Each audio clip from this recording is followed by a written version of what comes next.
Hi, my name is Nicholas and my partner Mustafa. We were assigned a project on human and earth interactions. Mustafa and me chose e-waste as our topic. Choosing the topic had connections to me and my partner Nick. Nick and I spent lots of time on our computers, but we never know where our old computers go to. We chose this topic due to the circumstances the people of GU have to deal with every day. First of all, e-waste is electronic waste, and electronic waste is very toxicating for the environment and has become such a deadly thing in China, specifically a small city called Guyu, that there are black lakes and the air is toxicated. This made us wonder of all the toxins that came from being surrounded by electronics every day. Your computer may look unharmed, but take that apart, you have a toxic material. Let's take a look inside of what comes with e-waste. First, there's lead, fifth most used metal. High level of lead can cause vomiting, diarrhea, coma, or even death. Second is mercury. It is one of the most toxic metal yet. Mercury can also affect your kidneys. It is found in the trees of your computer. Third is selenium, cause to loss of hair. Fluorescent lamps include selenium, also can cause odd symptoms. Fourth is arsenic. Arsenic can cause death. Also, it can spread into the air. Fifth is cadmium. Cadmium components have impact on kidney. CFC has impact on the ozone layer when it is out. Sixth is dioxin. Contains 75 different compounds, 135 related compounds known as furan. Also, it is toxic to human and has bioaccumulate.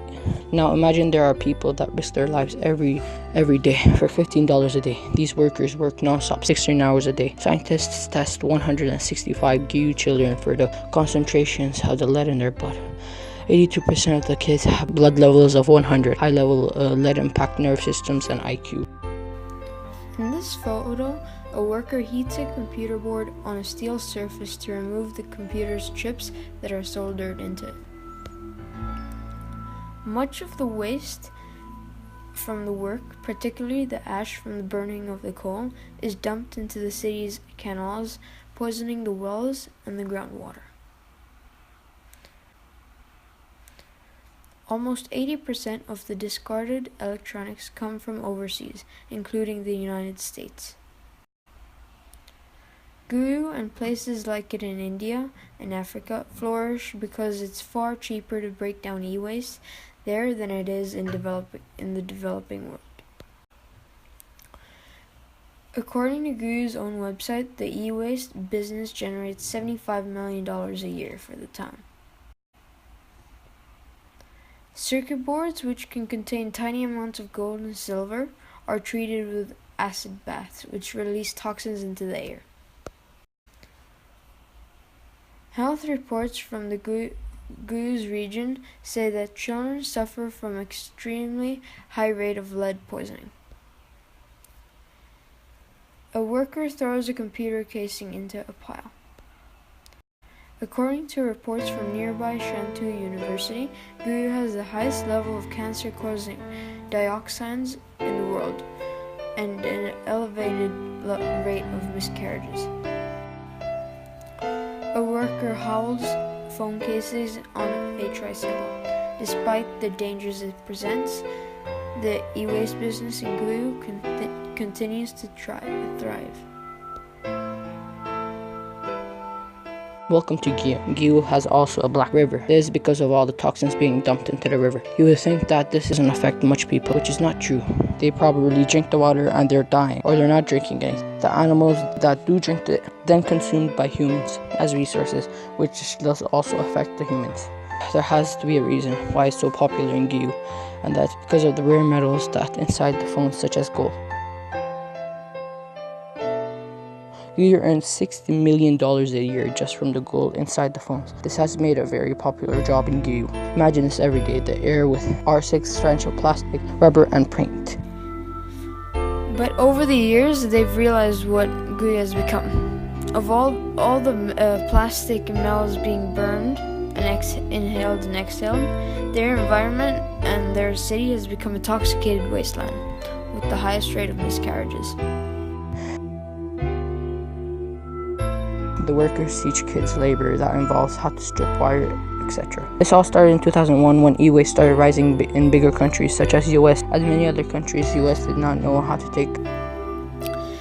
This all began in 2001 when e-waste started to rise in bigger countries such as the US. So the UN held a meeting and they decided that they would start sending e-waste to countries that weren't so big at that time, such as China. China's city guru saw this as a golden opportunity because they knew what was inside phones. Of their own. After seeing all these effects starting on the city, the government has tried to step in and have been guarding borders to try to stop e-waste from coming in. Own e-waste. So they did a meeting done which decided US will start sending their e-waste to China. This has also seen a golden opportunity for China and city of Gyu to make.